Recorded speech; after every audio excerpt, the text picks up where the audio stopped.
Market की demand भी देखिए आप, कुछ सारे के सारा गांव सारा डिस्ट्रिक्ट एक फसल बो दे और डिमांड उसकी है नहीं, आपको देखना तो वो भी पड़ेगा ना। और सबसे बड़ी एमएसपी के छोड़िए, नहीं जो आप दे पाए कोई भी नहीं दे पाएगा क्यों एमएसपी कल, अदरवाइज आज के दिन एमएसपी का जो पिछले साल गेहूं जो खरीदा गया था, एमएसपी से रेट से ज्यादा में खरीदा सरकार ने, में खरीदा गया है। पर गारंटी नहीं है कि आगे खरीदेंगे, नहीं दे सकते। अगर सारा हिंदुस्तान गेहूं बो देगा तो खरीदेगी कैसे? That is a problem one. और दूसरा एक और क्लॉज उसमें जो कि बहुत खतरनाक है, वो ये कह रहे हैं कि अगर कोई बिजनेसमैन एमएसपी से नीचे खरीदता हुआ पाया गया तो उसको 7 साल 10 साल की सजा दो। भैया एक आप बेचने आए, मैंने खरीदा, हम दो के बीच में एक सजा क्यों भेजूं भाई? नहीं, एक चीज इसमें ये भी है, कल को धान लाते हुए किसान ने उस पर पल्ला तिरपाल नहीं खींचा और वो भीज गया, तो भीजने के बाद ऑटोमेटिकली उसका रेट जो है वो डाउन हो गया। होता है या नहीं होता है?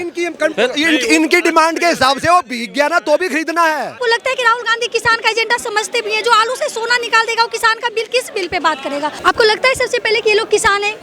मुझे नहीं लगता कि ये लोग किसान हैं, क्योंकि अगर ये लोग किसान होते तो एक बात बताइए कि भारत में 2 ही राज्य के किसान को इतना ज़्यादा मतलब दिक्कत हो गई कि वो कूद के दिल्ली आ रहे हैं, बाकी स्टेट के किसान कहाँ चले गए? अगर उनको बिल से प्रॉब्लम होती तो देश भर के किसान उठ के आते ना, बिहार के किसान आते, यूपी के किसान आते, कहीं और के किसान आते, कहीं के किसान और नहीं है। एक बात बताइए कि अगर किसान के पास इतना टाइम है कि वो आके ट्रैक्टर लेके चढ़ेगा, उसका बेटा बॉर्डर पे रक्षा कर रहा है और खुद वो जाके खेत में डेली जो है ना एक फोकस के साथ अपने अनाज को टाइम दे रहा है। किसान के पास इतना टाइम नहीं होता कि ट्रैक्टर लेके जाके राजधानी में अरेस्ट हो, पूरा का पूरा अगर वो अरेस्ट हो जाएगा तो आप समझिए पूरा 2-3 साल का उसके बच्चे का फीस कौन भरेगा, उसका घर का खर्चा कैसे चलेगा? बहुत बहुत स्वागत है आपका ऑल इंडिया न्यूज पर। मैं यशपाल राजपुरोहित।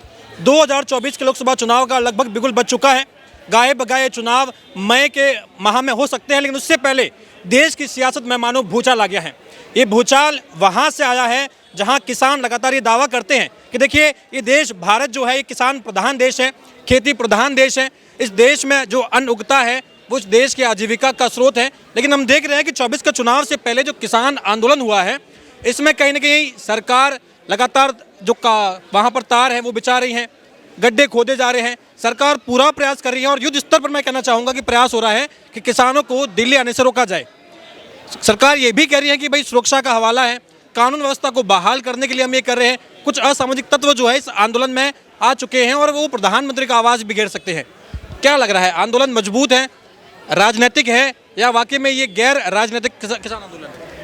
देखिए मैंने भी काफ़ी न्यूज़ को फॉलोअप किया, उसमें जो ना बहुत सारे किसान लीडर नेता ये कह रहे हैं कि जी हमारे को जो है बैरिकेड लगाई गई है, कीलें बिछा दी गई, हमारे रास्ते में जो ना फूल बिखेरने चाहिए, किसान के दानदाता हैं हम, फूल बिखेरने चाहिए थे, वहाँ पे कांटे उगाए जा रहे हैं। और हमारे को ये ऐसे वर्ड यूज किए जाए जो कि नहीं करने चाहिए कि हमारे बीच में इंडिया और पाकिस्तान की तरह से उसको बांट दिया। साहब कह रहे जैसे मानो पाकिस्तान से कोई टुकड़ी आ रही हो सेना भारत में अटैक करने के लिए, सरकार ऐसे प्रयास कर रही है। अरे वो तो उसकी तो छोड़ ही दो, हमारे किसान भाई जिनको ग्राउंड से रूट से कनेक्टेड हैं, वो बहुतों के मुंह से मैंने ये भी उनके मुंह से भी ये सुना है कि हिंदुस्तान और पाकिस्तान के बीच में जैसे है वहाँ पर तो बल्कि इतना ज़्यादा टेंशन नहीं है जितने तार यहाँ पे कांटे बिछाए हुए हैं।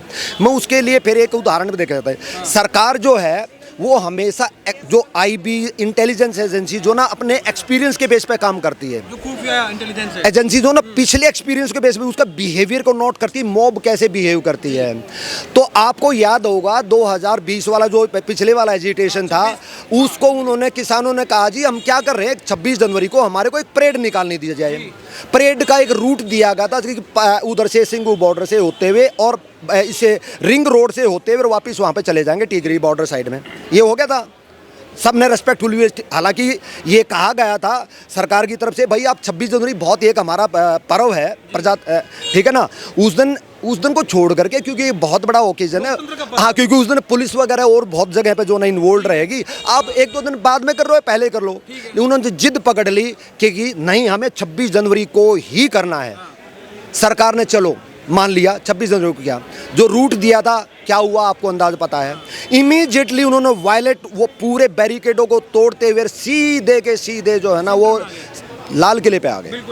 लाल किले पे फिर जो तमाशा हुआ वहाँ पे, जो कि हिंदुस्तान का तिरंगा हमारा जो ना उससे बड़ा सम्मान की चीज़ हमारे लिए प्राइड, जो हम सिख कहते हैं, जो दूसरे कहते हैं पगड़ी, पग जो है ना हमारी, जो ना सबसे बना, तो वो तिरंगा हमारे हर हिंदुस्तानी के लिए हमारी पग है ना। उसकी जो बेअदबी की गई, उस पे जो है ना एक बंदा जो सिद्धू चढ़ करके, दीप सिद्धू उसको फाड़ करके नीचे फेंक देता, उसके ऊपर जो है ना खालिस्तान का झंडा फहरा देता है। लेकिन उसके बावजूद भी हिंदुस्तान की टॉप सरकार, जिसको कहते हैं 750 शहीद कर दिए, ये शहीद हो गए, ये हो गए, उसके बावजूद भी इतना बड़ा जघन्य अपराध करने वाले बंदे को भी गोली नहीं मारी गई। अच्छा, ये आपको भी लग रहा है क्या कि देखिए, अगर किसान आंदोलन है तो बार बार एक बात कही जाती है कि भाई कौन से किसान है जो धार में आ रहे हैं, कौन से किसान है जो इस तरीके से वहां पर माहौल बनाया हुआ है, कौन से किसान है जो 26 जनवरी जैसे दिन को वहां पर ये अपमान कर रहे हैं। वो जहाँ से शुरू किया तो फिनिश नहीं होगा। तो मैंने कहा, आपने कहा कि जो बीच में जो पाकिस्तान इंडिया का जो बॉर्डर कर रखा है वैसे कर रखा है, तो सरकार ने वहाँ से उसका एक्सपीरियंस लिया है कि इन लोगों को लिबरल वो छूट नहीं दी जाती, क्योंकि उनके अंदर में शरारती तत्व होंगे ही होंगे। तो सरकार ये चांस लेना ही नहीं चाहती, इसलिए उनको जो ना दिल्ली से बहुत दूर वहाँ पे शंभू बॉर्डर पे ही रोका जा रहा है। सर, क्या आपको भी यही लग रहा है कि भाई सरकार जो है चांस लेना नहीं चाह रही कि देश में कानून व्यवस्था खराब ना हो जाए, इसलिए रोका जा रहा है इन्हें? किसी भी सरकार की ये पहली जिम्मेदारी होती है कि वो अपने नागरिकों की सुरक्षा बिल्कुल होती है, अहम होती है। लेकिन उसी सरकार की ये जिम्मेदारी होती है जिस 26 जनवरी की बात बार बार कर रहे हैं, आप भी कर रहे हैं, बाकी लोग भी कर रहे हैं, उस 26 जनवरी को ट्रैक्टर परेड की जो अनुमति दी गई और ट्रैक्टर जब रूट से अलग जाने लगे और जैसे कह रहे हैं कि झंडा फहराया, तो कोई किसान नहीं था जिसकी दीप सिद्धू की बात कर रहे हैं, दीप सिद्धू की, वो किसान आंदोलन से नहीं था।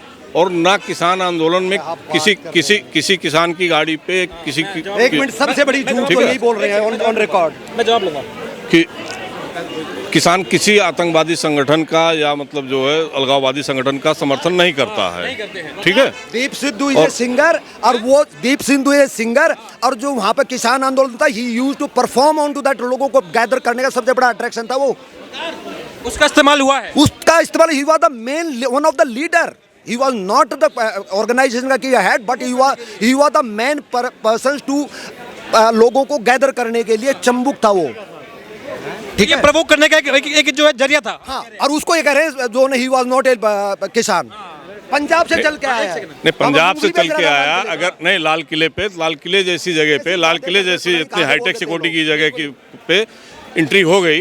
अभी से कह रहे थे कि वो चढ़ के झंडा उतार दिया, अभी यहाँ पे नहीं फाड़ के फेंक दिया, तो अगर उसमें जानबूझ के ढील ना दी, ढील नहीं दी गई जानबूझ के, हिम्मत रखो ये बात बोलने की, राष्ट्रीय फ्लैग को फाड़ के फेंका है, इतने डरे हुए मत बोलो, इतने डर के मत बोलो, डर के बोलने की कोई जरूरत नहीं है।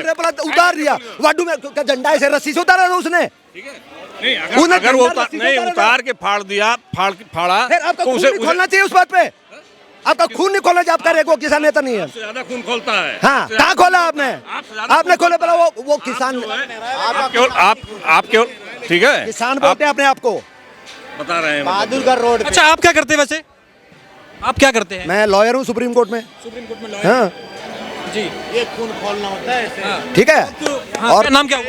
मैं धर्मराज ओलान हूँ, मैं हरियाणा से हूँ, रोहतक डिस्ट्रिक्ट से हूँ, बेसिकली किसान हूँ, उसके बाद में एयरफोर्स में सर्विस की है मैं, फिर उसके बाद वकील हूँ, कागजी नहीं हूँ, तीनों सेना में भी काम किया हुआ है, 17 साल किए हैं। मैं भी 24 साल से सुप्रीम कोर्ट में वकील हूँ, संयोग से, ठीक है। तो मैं भी डिफेंस से ही एक्समैन हूँ, आर्मी से हूँ, इंडियन आर्मी से हूँ, पीएमबी से हूँ, धर्मेंद्र सिंह नाम है, चल जाना चाहिए तिरंगे का नाम। अब क्या करें आराम से, इतने प्यार से बोल रहे हैं, झंडा उतार दिया था, इतने प्यार से इसलिए बोल रहे हैं कि किसान की बात हो रही, तो कहीं कहीं हम भी किसान हैं, और किसान के साथ लिपटना पसंद करता है फौजी, उस झंडे में लिपटना पसंद करता है, उसकी बर्दाश्त नहीं करता उसकी बेइज्जती को। फौज से आया हूँ, लेकिन यहाँ सड़क पे खड़े होके फौज से नहीं आए आप, अगर आप फौज से आते, कह रहे हैं आप मोदी का गुण, अगर आप फौज से आते, आप मोदी का, अगर आप फौज काम कर रहे हैं, आप किसान की बात करिए, आप फौज से आते ना तो झंडे को इतने आराम से नहीं उतारते, फौज से नहीं आते आप? ये जघन्य अपराध था, झंडे को ऐसे अपमान करना जघन्य अपराध। निश्चित जगह न बरात था, उसकी सजा मिली मिली उसको सजा मिली। लेकिन ये किसान आंदोलन के आड़ में कैसे हो जाता है? ये किसान आंदोलन के आड़ में सब कुछ कैसे होता है ये इतना आसानी से?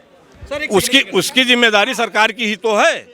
अगर इतना बड़ा आंदोलन में कोई घटना होती है तो जिम्मेदारी किसकी होती है? लॉ एंड ऑर्डर मेंटेन करना किसका काम है? तो गोली मार दे तेरी इनका काम बन जाता। ये चाह ही रहे थे कांग्रेस आप और ये चाह ही रहे थे कि 2-4 किसान मर जाएं, गोली मार दी जाए और फिर इनकी बातें खिल जाती। अच्छा, ये आप लोग कहते हैं ना कि भाई आतंकवादी है, खालिस्तानी है, तो गोली मारने में प्रॉब्लम कहाँ आती है अगर ये पहचान हो गई है? मैं बहुत कॉन्शियस हूँ इस बारे में। पढ़े लिखे होने में इतना फर्क, मेरे माँ बाप ने मुझे पढ़ा लिखा कर बढ़ाया है। मैं वो वर्ड यूज नहीं करूंगा क्योंकि यहाँ पे हो सकता है इस भीड़ के अंदर कोई जेब कतरा भी हो, तो क्या हम सबको जेब कतरा बोल देंगे? ये बात है कि पहचान थोड़ा मुश्किल है कि भाई उस आड़ में ये हमेशा होता है जो ऐसे तत्व होते हैं, असामाजिक तत्व होते हैं, वो हमेशा भीड़ का फायदा उठाते हैं। ठीक है, लेकिन सबको ये कह देना किसान है, सब किसान नहीं है। अभी हाल ही में सर हमने भी देखा, मैं आ रहा हूँ सर एक सेकंड। हाँ, अभी हाल ही में देखिए, पहले ये कहा गया, माहौल बनाया गया, ये राजनीतिक आंदोलन नहीं है, ये किसान आंदोलन है। ब्रैकेट में बाकायदा लिखा गया गैर राजनीतिक किसान आंदोलन। यानी कि कहीं ना कहीं इनको इस बार ये शो करना पड़ा कि पहले राकेश टिकैत आ गए थे, वो पॉलिटिक्स का एक तरीके से हिस्सा बन चुके थे, तो भाई शायद इसलिए वो आंदोलन कमजोर हो गया। अभी तो बोल भी रहे हैं, फिर राहुल गांधी से ये एंट्री, राहुल गांधी से बातचीत, राहुल गांधी की भागीदारी। सुनिए, कोई भी आंदोलन राजनीतिक नहीं है। जितने संगठन, चाहे जो भी संगठन बने हैं, लिखते सारे लोग राजनीतिक हैं, लेकिन सबके अपने अपने हित हैं। सारे लोग राजनीति से प्रेरित हैं। कोई न कोई यहाँ जितने लोग खड़े हैं किसी न किसी विचारधारा से, किसी दल से कहीं ना कहीं सारे लोग प्रभावित हैं। ठीक है, और आज चौथा स्तंभ बिल्कुल मैं लाइव कह रहा हूँ आपके साथ कि चौथा स्तंभ भी जो है वो भी बिल्कुल सीधे पार्शियलिटी रख रहा है। मतलब जो है उसकी भी विचारधारा अपनी है कि उसे किसके साथ क्या दिखाना है, क्या करना है। कुछ लोग बचे हैं, बड़े बड़े मीडिया हाउसेज मतलब जो है उस चीज को नहीं कर पा रहे हैं। सर मैं आपसे ये जानना चाहूंगा, जब बार बार ये कहा जाता है, देखिए एमएसपी की मांग की जा रही है किसानों द्वारा, बार बार कह रहे कि भाई एमएसपी में समस्या कहाँ आ रही है? जिस स्वामीनाथन को आप इतना बड़ा सम्मान दे रहे हैं, भारत रत्न दे रहे हैं, और ये कह रहे कि ये किसानों का सम्मान है, तो डायरेक्ट उनकी रिपोर्ट लागू कर दो ना, डायरेक्ट किसानों का सम्मान करो ना। ये थर्ड पर्सन को आप ऐड कर रहे हैं कि हम उनकी रिपोर्ट लागू नहीं करेंगे, उनको भारत रत्न देंगे, तो सम्मान मान लो आप।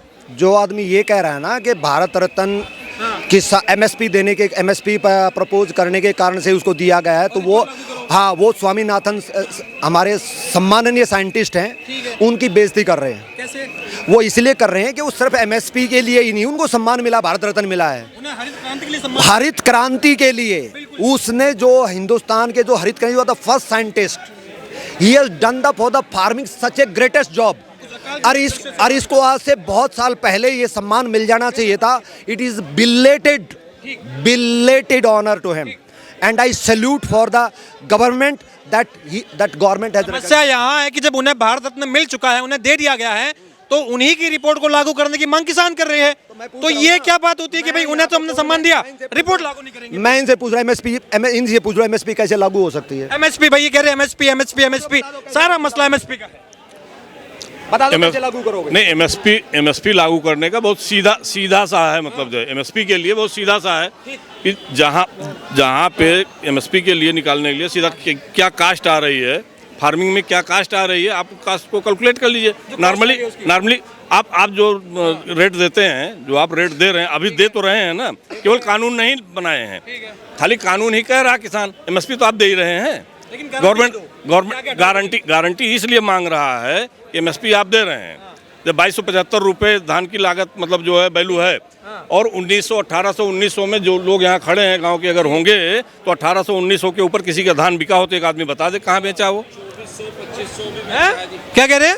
2400 रुपये में बेचा है 11-21 की बीज। 2275 रुपये मतलब 2250। अरे 2400 रुपये, 2400 रुपये, 2400 रुपये। कह रहे मंडी पे डिपेंड करता है, अब क्या बीज कौन सा बो रहे हो, कौन सी फसल उगा दे, उस पे भी तो है ना, धान की भी वैरायटी है ना, डिमांड भी देखी जाएगी, मार्केट की डिमांड भी देखिए। आप कुछ सारे के सारा गांव, सारा डिस्ट्रिक्ट एक फसल बो दे और डिमांड उसकी है नहीं, आपको देखना तो वो भी पड़ेगा ना। और सबसे बड़ी एमएसपी के छोड़िए, नहीं जो आप दे पाए, कोई भी नहीं दे पाएगा, क्यों एमएसपी कल, अदरवाइज आज के दिन एमएसपी का जो पिछले साल गेहूं जो खरीदा गया था, एमएसपी से रेट से ज्यादा में खरीदा सरकार ने, में खरीदा गया है। पर गारंटी नहीं है कि आगे खरीदेंगे। नहीं दे सकते, अगर सारा हिंदुस्तान गेहूं बो देगा तो खरीदेगी कैसे? That is the problem one. और दूसरा एक और क्लॉज उसमें जो कि बहुत खतरनाक है, वो ये कह रहे हैं कि अगर कोई बिजनेसमैन एमएसपी से नीचे खरीदता हुआ पाया गया तो उसको 7 साल 10 साल की सजा दो। भैया एक आप बेचने आए, मैंने खरीदा, हम दो के बीच में एक सजा क्यों भेजूं भाई? नहीं, एक चीज इसमें ये भी है, कल को धान लाते हुए किसान ने उस पर पल्ला तिरपाल नहीं खींचा और वो भीज गया, तो भीजने के बाद ऑटोमेटिकली उसका रेट जो है वो डाउन हो गया। होता है या नहीं होता है? इनकी डिमांड के हिसाब से वो भीग गया ना तो भी खरीदना है। लेके जाते हैं 2 किलोवाट का पंखा लगा के। इनका ये कहना है अगर गेहूं उसका किसान का जो भी अनाज है किसी भी सिचुएशन में वो खरीदना ही होगा। और मान ले सपोज करके एक ट्रॉली पानी में भीग के आ गई, और भीगती है, बरसात हो जाती है बीच में, और उसको एफसीआई ने खरीद लिया, बोरे में भर लिया, एफसीआई गोदाम में ले गए, उस सीलन के कारण से पूरे गोदाम को सड़ा देगा वो। आप वो चाहते हैं? नहीं बोलना चाहते, मतलब जो है वो चाहते हैं क्या कि पूरा गोदाम सड़ जाए? अरे पूरा गोदाम सड़ जाए तो आप बहुत लच्छेदार बात कर लेना, अलग बात है। अभी भी जो है सेंटर पे जहाँ खरीदा जाता है 2 किलोवाट के पंखे लगा के वो साई करा के क्लीन करके लेते हैं कि नहीं लेते हैं? ठीक है सर, मैं आपसे ये भी सर बिल्कुल क्लीन होता है कि नहीं? अभी भी हो रहा है, ठीक है। ये आपके हिसाब से ये आंदोलन जो हो रहा है इसमें देखिए अब माहौल ऐसा है कि भाई जो खुफिया इनपुट है वो कह रहे हैं कि भाई इसमें दिल्ली कूच की डिमांड कर रहे हैं, सरकार ये जो रोक रही है, सरकार जो रोक रही है, का कोई समर्थन नहीं करेगा। सरकार रोक रही, सही रोक रही है या पूरा का पूरा गलत रोक रही है? नहीं, सरकार रोक रही है। सरकार रोकने का दिल्ली में रोके, दिल्ली के बाहर रोके, कोई दिक्कत नहीं है, लेकिन किसान के साथ बात तो करे।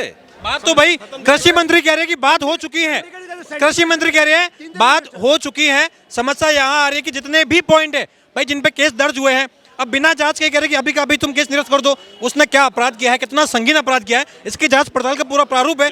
ऐसे कैसे हम केस रद्द करते भाई? जब पिछली बार सिखों ने कई लोगों को वहां पर हत्या करी है, लटका दिए थे, अब क्या उन पर एकदम से हम कहते कि नहीं तुम आजाद हो? उसके लिए सरकार पे कोई बाध्य नहीं करेगा। सरकार को अब तक उस पे अगर कहीं कोई काम सरकार शुरू करती है, दिखाई देना शुरू हो जाता है कहाँ काम हो रहा नहीं दिख रहा है, कुछ भी नहीं दिख रहा है, सरकार क्या कर रही है? जब दिखेगा तो लोग अपने आप मतलब आंदोलन से दूर हो जाएंगे। जब ये 3 काले कानून की जब किसान बात कर रहे थे कि काले कानून है, भाजपा सरकार का एक रवैया रहा है कि वो पीछे नहीं हटती। इस तरीके से एक माहौल बना हुआ था देश में कि भाई पीछे नहीं हटती है। किसानों के सम्मान के लिए भाजपा ने कहा कि देखिए यहाँ हमारा ईगो है ही नहीं, ईगो की कोई बात ही नहीं, किसानों के लिए पीछे हटे। अब वापस से आप तो ये आगे 24 के चुनाव से पहले राहुल गांधी की एंट्री करवा रहे हो, आप ओवैसी की एंट्री करा रहे हो, आप तमाम राजनीतिक नेताओं की एंट्री करवा रहे हो, आप फिर कह रहे हो कि नहीं ये तो आंदोलन हमारा भाई। ये बताइए, आपके चैनल पे 2 लोगों से आप सवाल जवाब कर रहे हैं, ये तीसरा बोलने लगे तो रोक लोगे आप? अगर ये ऐसा कुछ बोलेंगे जो हमें लगेगा नहीं ये भाई गलत बोल रहे हैं, हम रोकेंगे इन्हें। अगर ये कायदे से हट के बात करेंगे हम रोकेंगे इन्हें। कोई अब राहुल गांधी अगर बोल रहे हैं या ओवैसी बोल रहे हैं तो ओवैसी वहाँ बोल रहे हैं ना, उनको बोलने दीजिए। तो ये राजनीतिक आंदोलन नहीं है? कहाँ से राजनीतिक आंदोलन है? राहुल गांधी राजनीति में है, राहुल गांधी राजनीति में है। मोर्चा संभाले हैं, अपनी नया यात्रा छोड़ के कह रहे कि यहाँ मोर्चा खोलेंगे, हम नया मोर्चा खोलेंगे। मान ने उनको रास्ता खोल दिया ना, पूरा हरियाणा बॉर्डर से खोल दिया, क्यों नहीं रोका उन्होंने? ये पॉलिटिकल नहीं है। यहाँ पे दिल्ली में उन्होंने कहा, सरकार ने देखो, सरकार को जो ना अरेंजमेंट करना पड़ता बहुत पहले से, ठीक है। अब वहाँ पे सपोज करके टिकट वो वहाँ से चलते हुए पहुँच गए, दिल्ली में पहुँच गए, सिंगू बॉर्डर के भी बैरिकेड उन्होंने तोड़ दिए। उनको पार्लियामेंट में या कनॉट प्लेस में किसी घर में तो किसी मंत्रियों के उनके घर तो घुसने नहीं दिया जाएगा, भी करने की उनको, हाँ उनको कहीं ना कहीं तो रोका जाएगा ना। उसके लिए सेंट्रल गवर्नमेंट ने आप सरकार से, केजरीवाल से कहा कि भाई जो ना एक स्टेडियम दे दीजिए, बवाने वाला, नरेला बवाने वाला स्टेडियम दे दीजिए ताकि उनको वहाँ पे रखा जा सके। ही डिनाइड। बिहार से आ गया ये मैम। ये देश में किसान आंदोलन का माहौल चला हुआ है, किसान आंदोलन 2.0 कहा जा रहा है। सरकार से अपनी मांगे रखी जा रही हैं, जिन्हें भारत रत्न से सम्मानित किया गया 19 स्वामीनाथन की रिपोर्ट को लागू करने की बात की जा रही है। कह रहे आप डायरेक्ट किसानों का सम्मान करिए ना, ये इनडायरेक्ट सम्मान काहे कर रहे हैं? लग रहा है भाई मांगे मानी जानी चाहिए। आपको लगता है सबसे पहले कि ये लोग किसान हैं? मुझे नहीं लगता कि ये लोग किसान हैं, क्योंकि अगर ये लोग किसान होते तो एक बात बताइए कि भारत में 2 ही राज्य के किसान को इतना ज़्यादा मतलब दिक्कत होगी कि वो कूद कूद के दिल्ली आ रहे हैं, बाकी स्टेट के किसान कहाँ चले गए। अगर उनको बिल से प्रॉब्लम होती तो देश भर के किसान उठ के आते ना, बिहार के किसान आते, यूपी के किसान आते, कहीं और के किसान आते, कहीं के किसान और नहीं है। एक तरीके से फंडिंग किया गया कि तुम जाके दिल्ली में अराजकता फैलाओ। एक बात बताइए कि किसान, अगर किसान के पास इतना टाइम है कि वो आके ट्रैक्टर लेके चढ़ेगा, उसका बेटा बॉर्डर पे रक्षा कर रहा है और खुद वो जाके खेत में डेली जो है ना एक फोकस के साथ अपने अनाज को टाइम दे रहा है। किसान के पास इतना टाइम नहीं होता कि ट्रैक्टर लेके जाके राजधानी में अरेस्ट हो, पूरा का पूरा अगर वो अरेस्ट हो जाएगा तो आप समझिए पूरा 2-3 साल का उसके बच्चे का फीस कौन भरेगा, उसका घर का खर्चा कैसे चलेगा। राहुल गांधी की जो एंट्री हुई है अपनी भारत जोड़ो यात्रा छोड़ के, वो कह रहे हैं कि हम इस यात्रा को छोड़ के अब हम जो है किसानों का समर्थन करेंगे, अगर हम सत्ता में आ गए तो हम एमएसपी लागू करेंगे। ये चुनावी माहौल भी हो गया, 24 का चुनाव का फीवर जो है वो चढ़ गया। राजस्थान में अशोक गहलोत, मध्य प्रदेश में इनके रहते हुए जो है ना कंटिन्यू किसान सुसाइड करता रहा, तब तक इनको राहुल गांधी को याद नहीं आया।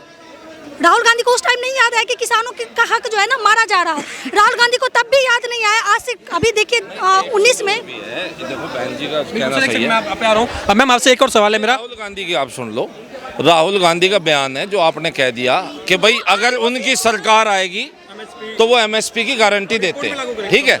अब सरकार कैसे आएगी, सड़क घेरने से या चुनाव करवाने से? सड़क घेरने से या मतदान करवाने से? तो मतदान के लिए अपील करो ना, सड़क क्यों गिरवा रहे हो? सड़क क्यों गिरवा रहे हो? तो क्या अब ये आंदोलन जो है हम कह सकते हैं कि भाई 24 के चुनाव में विपक्ष के पास कुछ बचा नहीं था, शायद ये मौका हो गया। पॉइंट पे आइए, क्या आपको लगता है कि राहुल गांधी किसान का एजेंडा समझते भी हैं? जो आलू से सोना निकाल देगा वो किसान का बिल किस बिल पे बात करेगा?